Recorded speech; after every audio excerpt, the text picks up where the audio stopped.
હાય, મારું નામ ડૉક્ટર વૈશાલી. આજે આપણે વાત કરીશું ઘરે ઘરે જોવા મળતી તકલીફ એટલે કે જીઈઆરડી. જીઈઆરડી એટલે શું છે?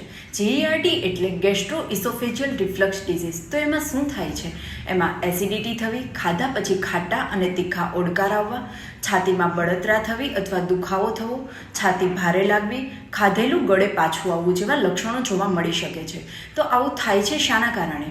આવું થાય છે એના કારણે કે આપણી અન્નનળી અને જઠરની વચ્ચે એક વાલ્વ આવેલો હોય છે. આ વાલ્વ ઢીલો પડવાના કારણે જઠરનું એસિડ અથવા ખાધેલો ખોરાક ઉપરની તરફ એટલે કે અન્નનળી તરફ ધકેલાય છે, જેના કારણે આવા લક્ષણો જોવા મળી શકે છે.